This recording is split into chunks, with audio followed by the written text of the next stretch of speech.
Hey guys, it's Simeon. This is Wrestling Unlimited as we are here on the 16th of July, 2021 to talk about everything that went down tonight on Friday Night Smackdown. And why do I look a little extra blue? Let's change some settings here really fast. That's why. Let's move that there, right there.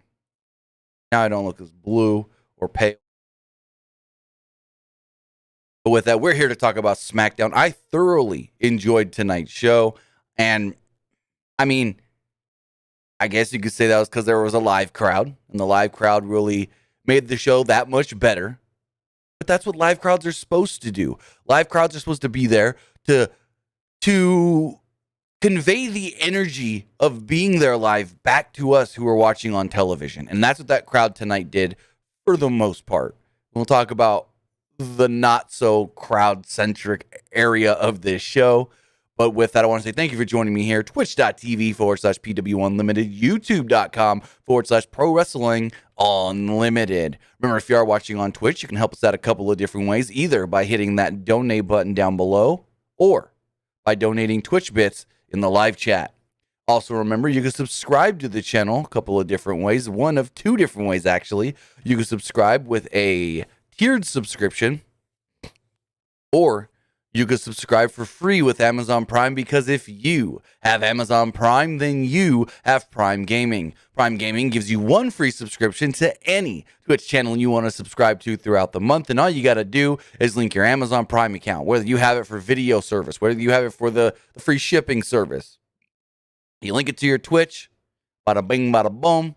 There you go, you got Prime Gaming. Prime Gaming gives you, like I said, a free subscription to any Twitch channel. It also gives you perks for different video games as well. Like, I'll give you some examples right now. If you got Twitch Prime, then you get, like, I don't know, a free pack for FIFA 21. You get a bonus pack for Warframe. You get $400,000 for GTA Online. I need to redeem that one. You also get stuff for Apex Legends, League of Legends, Fall Guys, Red Dead Online, and so many more games. Also, remember, on the flip side, if you're watching over on YouTube, you can help us out with the live chat by either donating a super chat or a super sticker donation. Also, remember, you can subscribe to the channel as a channel member to get early access to news, just like the early access people got to the Bayley story we posted today about what she could be doing once WWE gets her back on the road after her surgery yesterday. We dropped that early for channel members. We also will drop early access to podcasts, non-news videos, and so much more. But the most direct way to support us is by heading over to patreon.com/PWU Unlimited. But with that, guys, we've got a Friday Night Smackdown to talk about. The show took place from Houston, Texas, inside the Toyota Center. And even before the show started, WWE was hyping up that crowd. They sent Triple H and Stephanie outside with the camera crew. They were shaking hands, high-fiving, giving some two sweets, and even taking photos with the fans before the show even got started, before the doors even opened in Houston.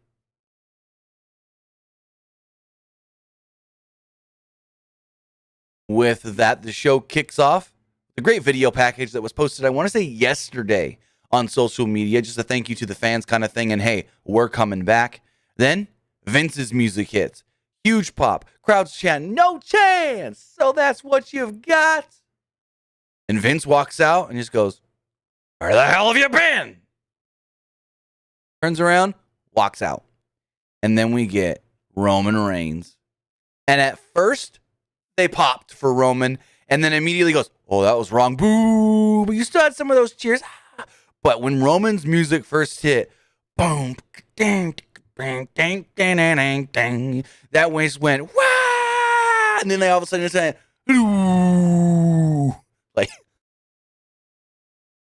Like instantly, soon as Roman's music hit, it was funny because they popped and they go, "Oh my God, a wrestler, Roman Reigns. He's the biggest wrestler in WWE right now." And then they're like, "We're supposed to hate him." And they booed him. Roman comes out. Does the Roman Reigns slow make his way down to the ring thing? He gets in the ring, and all of a sudden the Usos pop up. Usos don't even get an entrance. That would have been nice to see the Usos get their own entrance, but they didn't. The Usos pop up. Roman gets in the ring with Paul Heyman. The Usos jump in the ring, and then we get the Mysterios. A booyaka, booyaka. 619. And we are told, which we knew, this match tonight was the first time ever that Dominic Mysterio has worked in front of an actual live crowd. He has never worked in front of a live crowd before. If you remember, he has done things in front of a live crowd, like get his ass beat by Brock Lesnar. But he's never worked a match in front of a live crowd. His first match came last year at SummerSlam against Seth. And he's just been growing and getting better and better and better as the years gone on. It's been almost a year now since Dominic started. And it's just crazy to think that was Dominic's first match 1 year ago at SummerSlam to where he is now, one half of the tag team champions, of course, with his daddy Rey Mysterio. But honestly, I don't really... Yes, I see them as father and son and stuff, but Dominic has grown so much and is so good that it's just Rey and Dominic, not Rey and his boy. And just like Rey used to be the best at just letting people whip his ass and looking like, oh my God, I'm taking a beating, Dominic is just as good at that. Dominic is just as good as Rey used to be at just taking a beating and selling it tremendously. You remember when Rey got long darted into the production truck or the RV or whatever it's called, the camper, whatever you want to call them, by the NWO, and sold it like he was dead? Fucking Dominic is just as good at selling a beating, and he sold a fucking beating from Roman Reigns tonight. But then the Mysterios make their way down, and the music hits. You think you know me, and this place goes wild for Edge. Because Edge soaked this in. He said, come on, Houston, let's go. And rightfully so. Because if you remember, when Edge returned in Houston, 2020 Royal Rumble, I believe that was Houston. No, it wasn't Houston. Hold on. It was Arizona, wasn't it? 2020 Royal Rumble took place. Oh, it wasn't Houston. Okay, Minute Maid Park. My bad. I was thinking 2019. Anyways, when he returned in Houston, then only worked a handful of shows with a crowd. Didn't ever work. Like, other than, like, since Edge returned, this was only his third match in front of a live crowd. Think about it. He worked that first Rumble. Then he did segments with Randy on Raw. Maybe 3. Yeah, 3, I think it was. And then they went to Mania with no crowd. He worked this year's Mania, the triple threat with Roman and Daniel Bryan in front of a crowd, yes. But when you think about it, since returning, this was only, and I didn't think about that just right now when I'm saying this, Edge's third match in front of a crowd since returning. Wild. Again, like I said, he worked that Rumble. Yeah, it came out on the next Raw. I think he did one more Raw. Maybe it's only 2 Raws. Thinking about it, I think it was 2, no more than 3 episodes of Monday Night Raw before Mania and before no crowds in 2020. Because they did the whole, I can't remember if they did 2 episodes of Raw where it was Edge and Randy, and then Edge beat Randy, or Randy beat Edge's ass, and then Beth came. Or if it was that first show. I can't remember, though, if it was only 1 Raw in front of a crowd where Randy beat Edge's ass. It may have been. Like, Edge did not work more than 5 shows in front of a crowd since his return. Like, this may have been that 5th match in front of a crowd since his return. But with that, they kicked this off with just a banger of a match. It was Roman Reigns and the Usos against Edge, Rey, and Dominic Mysterio. And all of these guys worked their asses off and just had a phenomenal match. Reigns distracted Edge early as he started the match with Jey Uso. Jey Uso had the back of his hair streaked red. Kind of cool, I guess. Babyfaces took advantage as Edge attacked Jey from behind, though. He worked over Jay's arm. Edge picked up Jimmy, and Rey hit a senton off the top. Dominic follows up with a springboard moonsault for a near fall. Fans broke out in a brief Dominic chant. Jimmy gave Dominic a knee on the apron, or from the apron, and Jay hit an uppercut to take over. Reigns put his hands out for a tag, and the fans erupted in boos. Reigns played this crowd perfectly. He played off of this crowd like the greatest heel ever in professional wrestling. Better than The Rock when he was a heel. Better than Hulk Hogan in the NWO. Better than Rowdy Roddy Piper. I think Roman Reigns may go down as one of the greatest. And we still have a ways to see because it depends on how he works with a crowd. But Roman Reigns may go down as one of the best heels ever. Especially if he keeps working like he did tonight and at WrestleMania, the way he feeds off of the crowd to get that heel heat. Oh boy. Roman was born to be a heel. And these fans have known it for years. Reigns pulled Dominic out of the ring and he gave him a huge powerbomb on the announce table. Table didn't break though. As he powerbombed him, Rey was standing off to the side at ringside, and I think he mouthed, "Oh, that motherfucker," or something like that. Fuck you. I thought I saw his mouth say the F word. As we went to a commercial break. Back from the break, Dominic and Jimmy Uso were in the ring, and Dominic hit a tornado DDT off the middle rope. Edge got the hot tag and ran wild on the heels. Edge avoided a Samoan drop attempt and got rocked with a super kick, though. Rey made a blind tag and scored a near fall. Dominic hit a huge springboard crossbody to the floor on Jimmy Uso. Reigns then tossed Dominic into the ring post. Rey set it for a 619, but Reigns grabbed him before he can hit that on Jay. Reigns then pushed Rey into the apron, kidney first, and suddenly Edge would appear and hit Roman with a spear. The finish of the match then came when Jimmy Uso hit Rey with a super kick. Rey bounced off the ropes. Rey tried to go for a roll-up. Jay kicked out. Rey bounced off the ropes, got clocked by Jimmy, bounced back, rolled up by Jay, pinned. Rey starts arguing with the referee, Charles Robinson, even kind of shoves him a little bit. He's like, "Hey, what was that? You didn't see that?" And he's like, "No, I didn't see that." After the match, the Usos would jump Rey and Dominic. Remember, these four will be battling on the Money in the Bank kickoff show, the SmackDown Tag Team Championships. Dominic tried making the save on Rey, but the Usos overpowered him as well.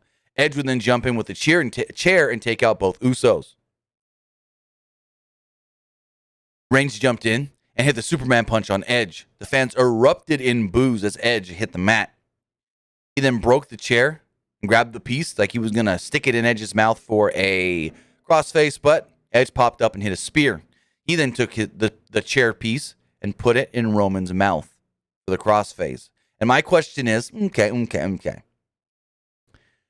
So we saw in the main event, a ladder was used for the finish. Now, that wasn't really I set that ladder up in the perfect spot. I used the ladder. I hit you with the ladder. But this was deliberate, where Edge grabs the piece of the chair, puts it in the opponent's mouth, ranks it for the crossface. Now, in the match on Sunday, in the WWE Universal Championship match, it's not a no DQ match. So would Edge using a piece of the chair for the crossface be considered okay or a DQ? I mean, he's not grabbing the piece of the chair and hitting Roman over the head with it, but he is sticking it in Roman's mouth, across his face, and using it for leverage, which is just like you can't use the ropes for leverage on a pin. That's the big question. If Edge tries to use a piece of the chair for a crossface on Sunday, could the referee use his discretion and say, "Hey, don't use that or I will DQ you"? Big question that we don't have an answer to. Edge would then grab the Universal Championship and hold it high above his head as the fans went wild to end this segment. Go to break. When we come back, Kayla Braxton is being interviewed by Edge. Despite making Reigns tap out tonight, he has to go into a dark place of his soul. He promised to do whatever it takes to win the title on Sunday. And then we get one of those Twitter trend things or TikTok trend things where they go, tell me this without actually telling me this. And it's, tell me this match is happening at SummerSlam without actually telling me this match is happening at SummerSlam. And it's Seth Rollins and Edge. Seth walks up and laughs hysterically. He's sure that Roman is going to win on Sunday, but hopes that it's actually Edge. He promises to win Money in the Bank and then cash it in on Edge. He said, I will do what I started 7 years ago when I had my foot on your neck on the briefcase. He said, how poetic would it be to cash in the Money in the Bank briefcase on you, the man that made this famous? And the big thing is just like, tell me this match is happening at SummerSlam without actually saying those words and telling me this match is happening. Edge versus Seth Rollins is happening at SummerSlam. This is the second week in a row that they've done something with these two guys. It's happening. So next up, Sami Zayn would come out and claim, well, he's not in Money in the Bank because of conspiracy against him. And my first thought was, all right, who's coming out to get the big crowd pop and attack Sami? So Sami comes down to the ring and he says, it's all in a conspiracy this whole year. Everyone's been against me. So you know what's going to happen? I'm going to get into this ring. They're going to lower that briefcase. I'm going to grab that briefcase. I'm going to take it. I'm going to be Mr. Money in the Bank. And he starts going on and on. Tries to get the fans to chant for him. Instead, they boo. And then all of a sudden, we hear it. And out comes the Prince, Finn Balor. Huge pop from the crowd. There's a faint NXT chant as Finn Balor makes a beeline for the ring. Balor, ready to go. Back on the main roster. Goes to Sami Zayn, grabs him, hits him with the, I don't know what that move's actually called. It's not the 1916. It's not inverted DDT, but whatever it is, he like does the thing where he drops the thing and the thing on the thing, an inverted kind of thing. He then throws Sami into the corner. Wahoo drop kick. Sami falls to the mat. He goes to the top rope. Coup de grace. Poses with the crowd. Pat McAfee's going crazy. Oh my God, I love this. I haven't seen this before live. This is so great with the crowd and everything. And fuck yeah. Finn Balor back on the main roster. Finn Balor is on Friday Night Smackdown. With that, we then got a recap of, well, more NXT talent. Well, former NXT talent on SmackDown. They recapped last week's match between Shotzi, Knox, and the Women's Tag Team Champions. And then tell us, we're going to get that match again tonight. And I go, oh, fuck, a rematch? They also air a Apollo Crews hype video where they say, hey, Apollo will be back soon. Not sure where Apollo's gone. Shotzi and Knox come down in the tank. They get a great reaction. We get told, hey, we got Liv Morgan. We've got Zelina Vega here on commentary. We'll talk to them in a little while. Here comes your Women's Tag Team Champions. And the crowd goes from, Shotzi, no! Out walks Tamina and Natty to just almost silence. And Tamina's walking down. She looks at Natty. She goes, we got all these people here. And her and Natty look around. Natty does her normal entrance, robotic. I got to get her here. I got to walk over here. I got to pose like this in the apron. And then Tamina gets in the ring and she's looking every single way. And the crowd's just.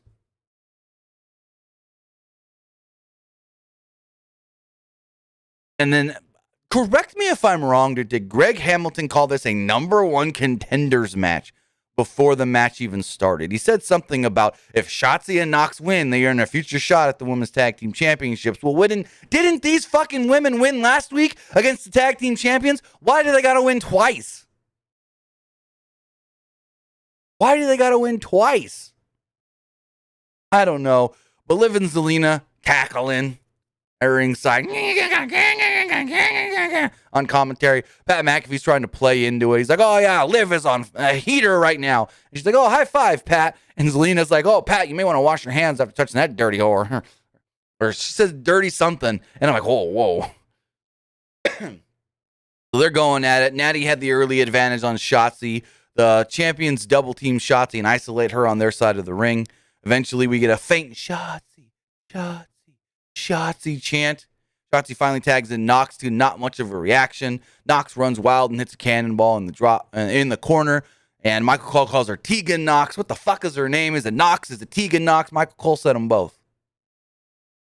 Tegan Nox, they're going to call her. She follows us up with the Shining Wizard. Michael Cole says, oh, Nox is the shiniest wizard. That's a shining wizard. She's got the shiniest wizard. Natalia recovers and wins for a sharpshooter. On commentary, Vega and Morgan started arguing some more. Eventually, they both stood up and started fighting. This caused a distraction to Natalia, where Nox used a small package and picked up the win. Wasn't it, fam? This wasn't it. After the match, Tamina was pissed. She went and grabbed Zelina and threw her into the steps and was like, you're distracted. Then they went after Liv, but Liv tried to fight back. And Liv did fight back. She got hella cheers from the crowd as we cut to the back, and here comes Bianca Belair. Walks past Dolph and Rude, and Dolph's like, tell Carmella hi for me when you get out there. And she's like, eh. And Bobby's like, does Carmella have a sister?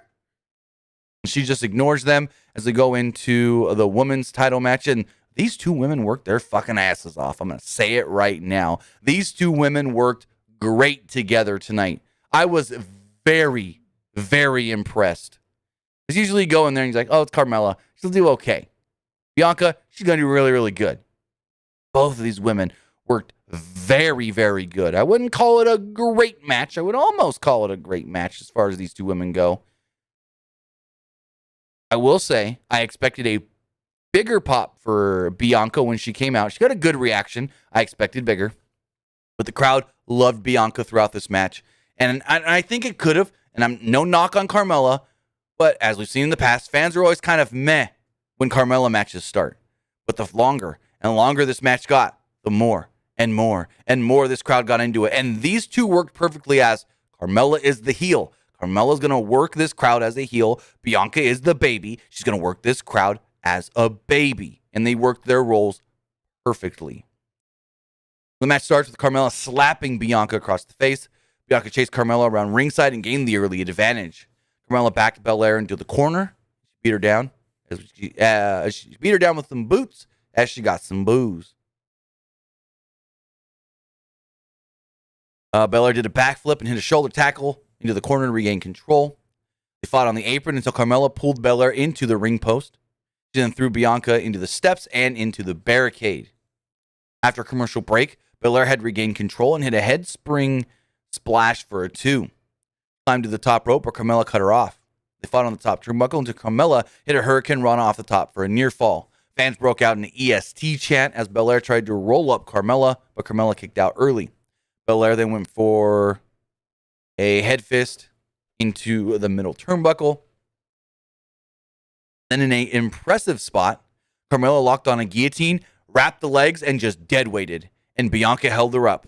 But Bianca held her up and also kind of fell and fell and fell. And when she got to one knee, started hulking up and getting up and getting up. And then she just wraps her arms around Carmella's head and herked up Carmella. Vertical suplex, falls back. Holy crap. Bianca Belair really showed off her strength there. Not only holding Carmella in that guillotine for as long as she did with Carmella, just almost kind of dead weighting. Like, I think she dead weighted, but not fully. But then when she just deadlifted Carmella up for that suplex, that was phenomenal. And then fought on the floor until Carmella hit a super kick. She grabbed Belair by the hair out of frustration. Belair would recover, and pull the hair back, whip Carmella in the gut, countering a super kick. She then hit the KOD and pinned Carmella to retain the championship. Bianca Belair does retain the title. And then there's just nothing afterwards. We expected maybe a Sasha, maybe a Becky. Nothing. You get a wide shot and I go, oh, this wide shot's for something going to happen. Nope. Just wide shot of the arena. kind of like, hey, we're just going to do this wide shot to show we can do this wide shot, and then that's it.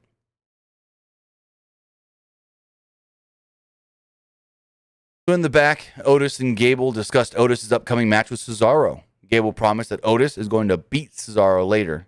Cesaro interrupted and mocked Gable and Otis. Otis jumped Cesaro and knocked him down. They then aired a Toni Storm video saying that she will be debuting next week on SmackDown.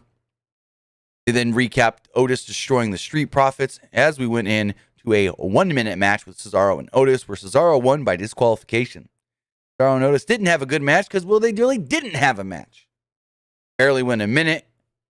Gable jumped in, caused disqualification. Showed highlights. Actually, that was before the match. Showed highlights of different swings because, well, Cesaro was going to do a swing tonight. Gable jumped in and hit a German suplex on Cesaro, like I said, to cause disqualification. Cesaro fought back and gave Gable the giant swing for a huge pop from the crowd. Otis would attack, though, beat down Cesaro, hit him with the Vader Bomb, and the Alpha Academy stood tall. In the back, Caleb Braxton interviewed Paul Heyman. Paul Heyman was like, a little aggressive on that knock, are ya? Heyman promised that Roman Reigns was going to beat the sin out of Edge on Sunday. He also promised that Reigns would beat Edge to retain the title. Heyman was about to say that's not a promise, it's a spoiler, but was interrupted by Big E. Big E promised to win Money in the Bank. He mocked Roman Reigns and mentioned Edge, putting him in the crossface. So then they tell us next up, Fatal 4-Way main event, but then all of a sudden Baron Corbin comes out and they go, oh wait, by the way, Baron Corbin has asked for some time. We go to commercial, we come back, and Corbin's like, hey, I've lost it all. I've lost my car, I've lost my crown, I've lost my investments. They're going to repo everything I own. They're going to take my house. My daughter is sick because she's been eating spaghetti from a can instead of Wagyu beef. And my first thought was, bro, you knocking fucking Chef Boyardee? I had Chef Boyardee for lunch today. Give me some fucking raviolis. Give me some spaghetti and Franks. Knocking that Chef Boyardee.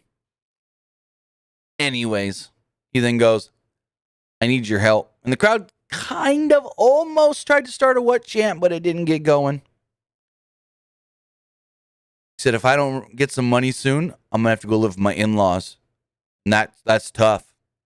They started a website, CorbinFund.com. They showed it on the screen. It says, Corbin go fund me, or Corbin fund me. He says he's trying to raise $100,000. He's like, I'm not asking for a lot, just to pay a couple of bills. And then out. As he got hit, first off, he then started begging down on one knee. And Pat McAfee's like, oh, Corbin, don't do this. Don't do this. And out would come Kevin Owens. Kevin Owens' music was hit. Huge reaction from the crowd. And he walks down to the ring. And he doesn't really say much. And Corbin's like, Kevin, please. You're well liked in the back. Maybe you can help me out. Rally the guys. Have them help me out. We know you don't spend a lot of money. I mean, especially on your wardrobe. And Owens hits him with a stunner. Big E's music hits. Big E makes his way down to the ring. We go to commercial before the main event.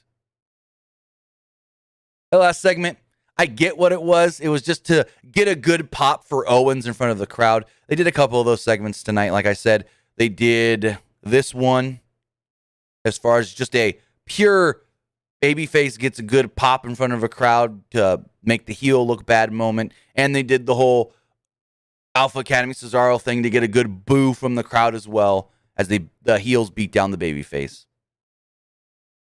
Then we come back from break and out comes Rick Boogs. Rick Boogs does his little thing. And he says, now, the real king of WWE, Shinsuke Nakamura. And out comes Shinsuke. And this crowd does it. I said, if this crowd doesn't do it, they're going to be the fucking worst crowd ever. But they do it. They sing Nakamura's theme. They do it. Na, na, na, na, na. Na na na na na na na na na na na. And Shinsuke makes his way down to the ring, and he does this whole pose in the ring, and then his music starts to fade, and we still hear the crowd going na na na. And Pat McAfee goes, "Let them sing, Michael Cole." And then as he says that, the crowd gets shut down as we hear "Burn it down." Now comes Seth Rollins Fire comes out from the stage, and Pat McAfee goes, well, at least those flames were cool. Like, he wanted to hear that crowd. Pat McAfee wanted this crowd to get an AEW Jericho crowd moment where the music fades, but the crowd still gets to sing. Pat wanted it, I wanted it, and WWE took it away from him. This crowd wanted to sing Nakamura's theme even after the music stopped. And then, poof, out comes Seth. Missed opportunity. Would have been very cool.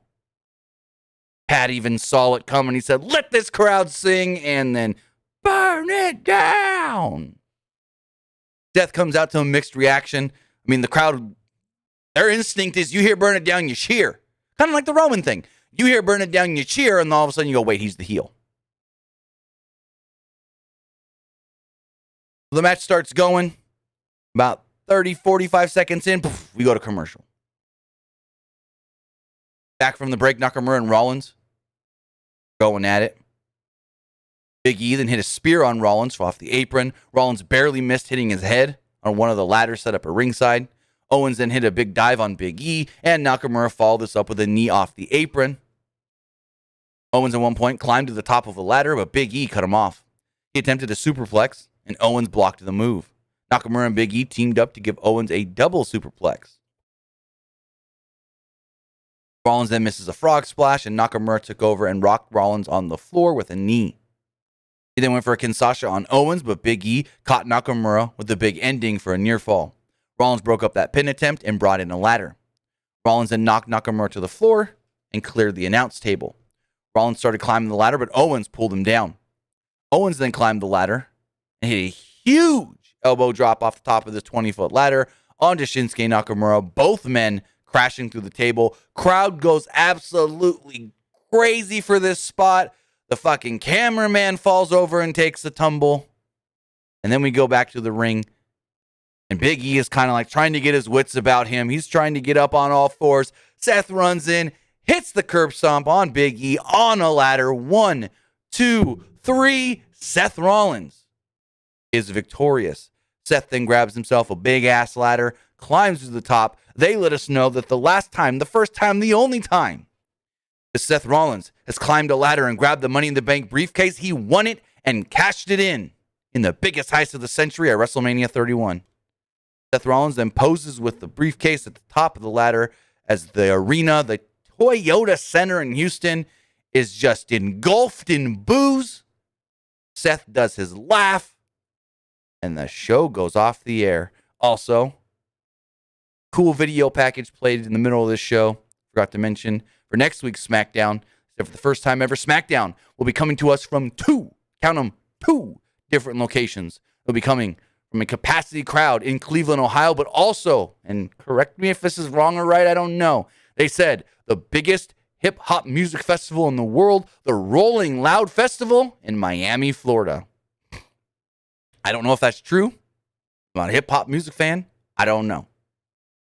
But that show next week is going to be really cool because, again, we're going to have, I would assume, most of the show from the building in Cleveland, but a couple of matches from the Rolling Loud Music Festival in Miami, which would be really cool. And I'm just going to say it right now. I'm not taking sides or anything, but everybody says, at least a lot of people say, well, AEW, they're the cooler, hipper brand. Well, what fucking brand, what fucking company is running from the world's largest hip-hop music festival? Not AEW. Just gonna put it out there.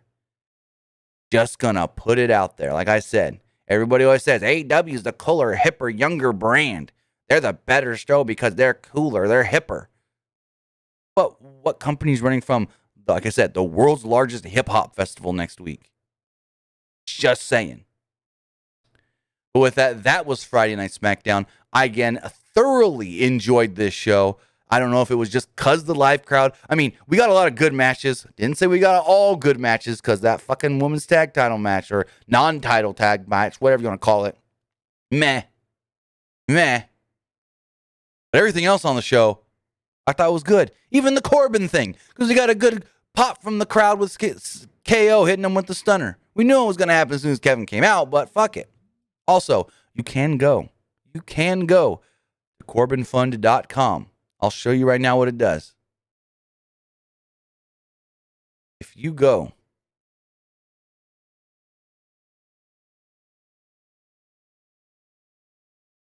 CorbinFund.com, let's pull that up here. Yeah.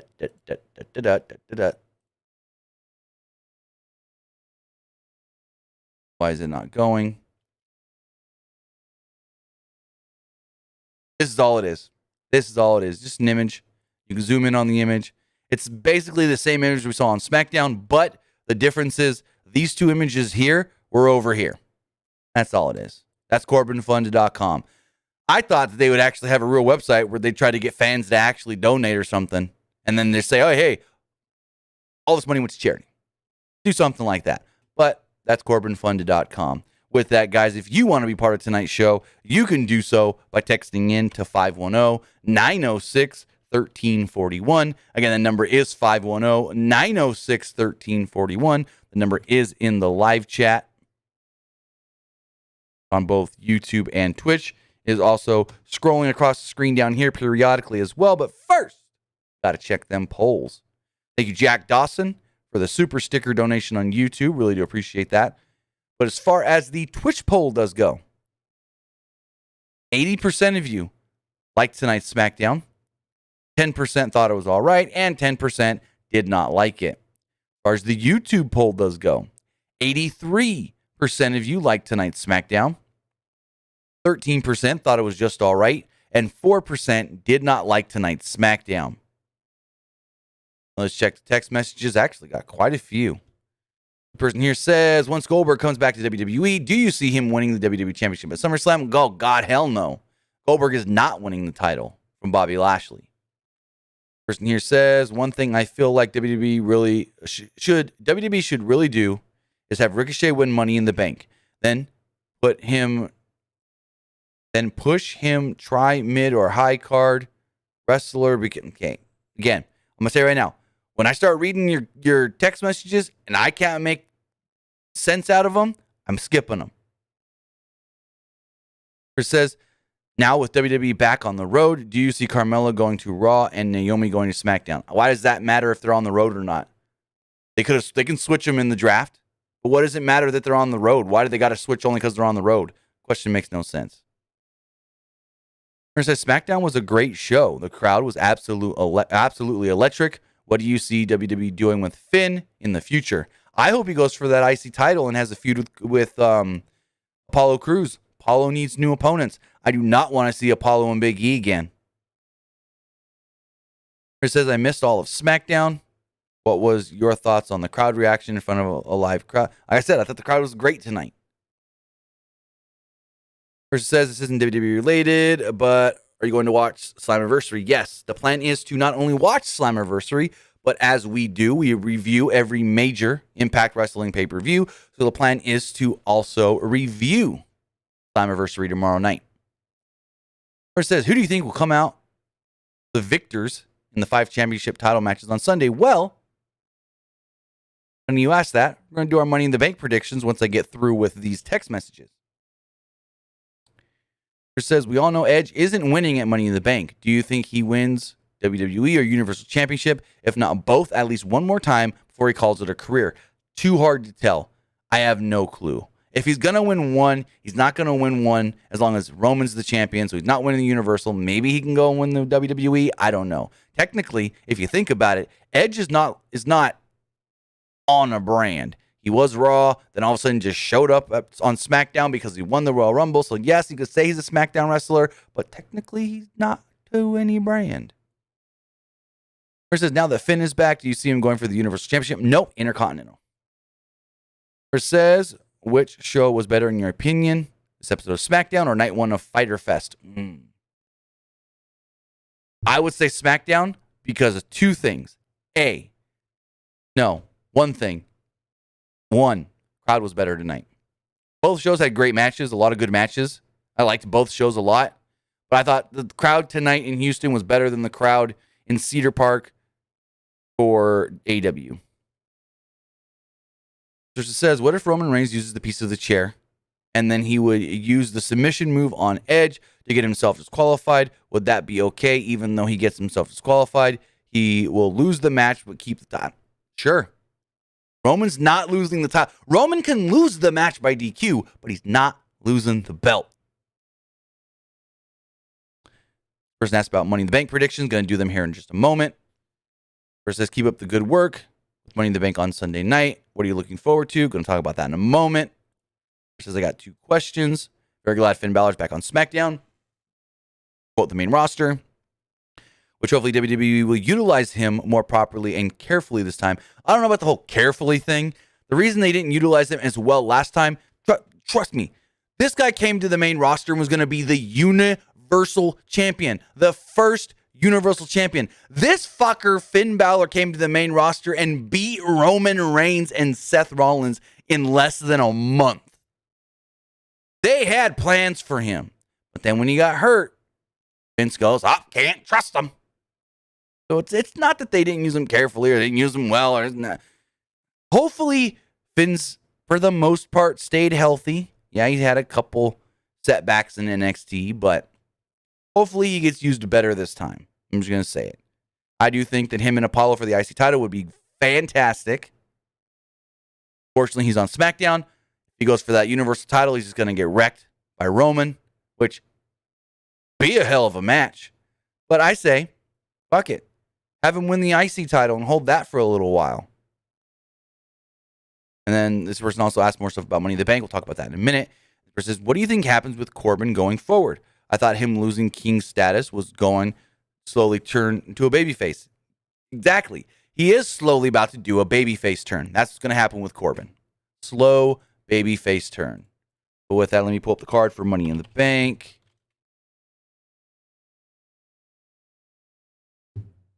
Money in the Bank. Pull that card up. We've got it here.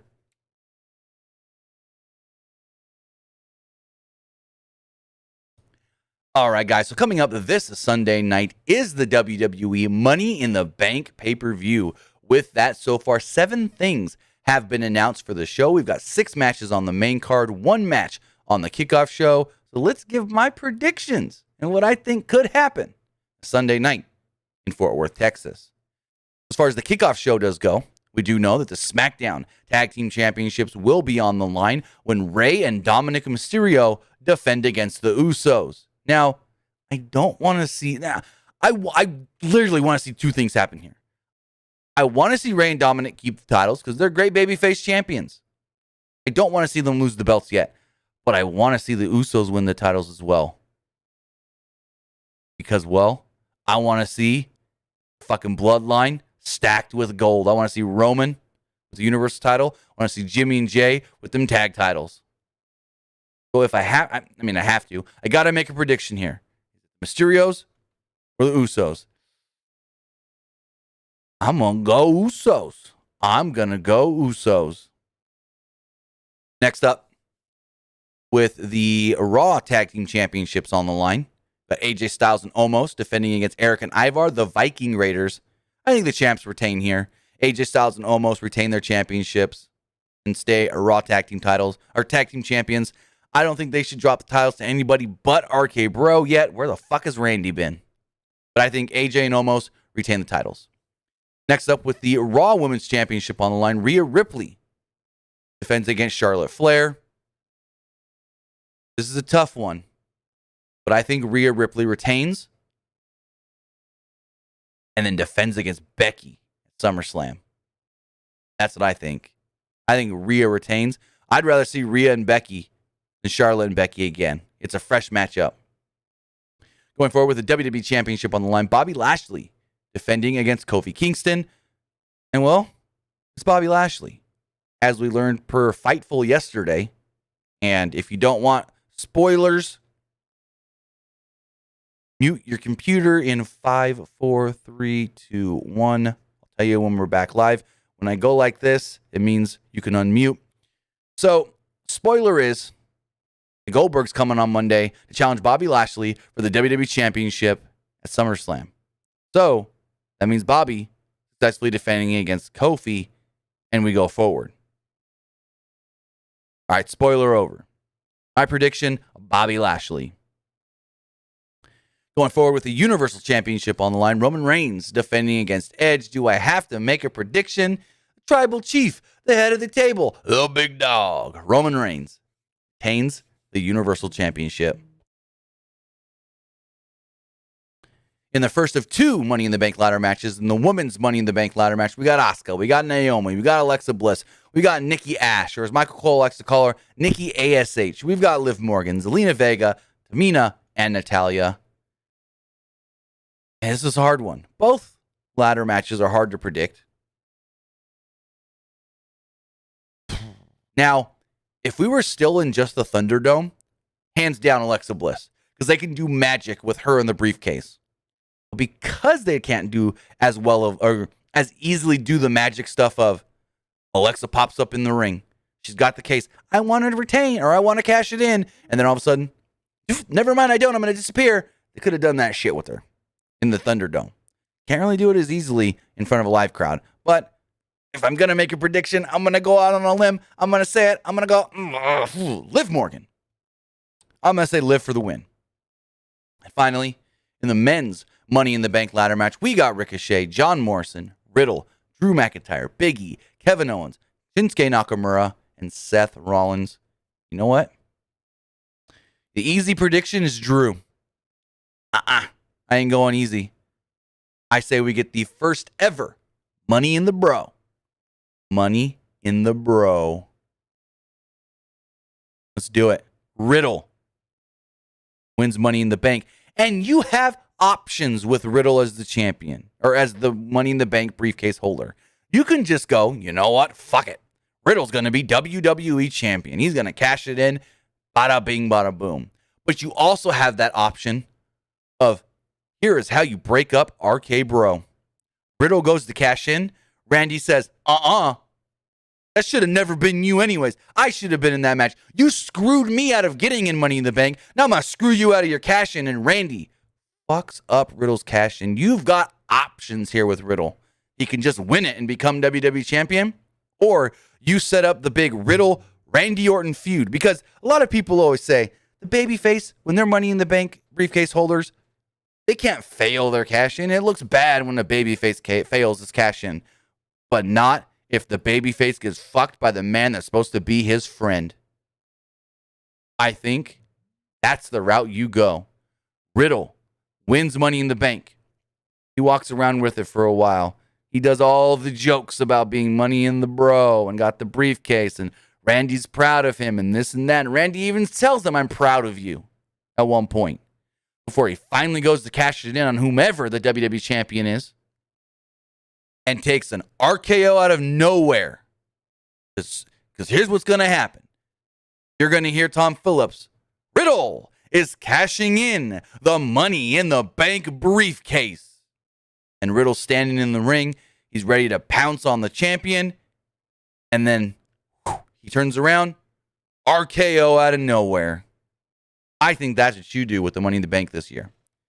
You use it to set up Riddle versus Randy. You do the whole thing where Randy's proud of him. Randy goes, you know what, kid? You did it. More props to you. He can even do the whole lock your mouth, key in the briefcase, put it away. He can do that whole thing. Play up with the briefcase, Randy and Riddle for 5, 6, 7, 8, 9, 10 months. And then you use it to start the feud. Use it. Set up the Mania match. Riddle versus Randy Orton. WrestleMania 38, Dallas, Texas. WWE just booked your next 9 months. But with that, those are my predictions for WWE Money in the Bank 2021 coming up this Sunday, live on Peacock from Fort Worth, Texas. So with that, if we do hear anything else regarding Money in the Bank, we'll have it for you right here, Pro Wrestling Unlimited. But with that, guys, I want to say thank you for joining me here. Twitch.tv/PW Unlimited. YouTube.com/Pro Wrestling Unlimited. Remember, you can follow us on social media. Facebook.com/Pro Wrestling ULTD. Instagram by searching for Pro Wrestling Unlimited. And you can follow us on Twitter @PW Unlimited. Excuse me. Can't stop burping for some reason.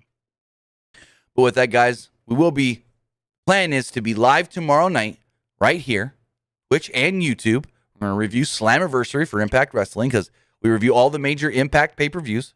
Then we'll be back on Sunday for Money in the Bank. Should have a special guest with me reviewing that show. And then we'll be back again on Monday for Monday Night Raw, Tuesday for NXT, Wednesday for Fyter Fest Night 2. We'll keep going from there. So with that, guys, have a great night. Have a great weekend. And I'll see you over the next however many days. We ain't stopping. This trains are rolling. We're going. But with that, I'll see you next time. Have a good one, guys.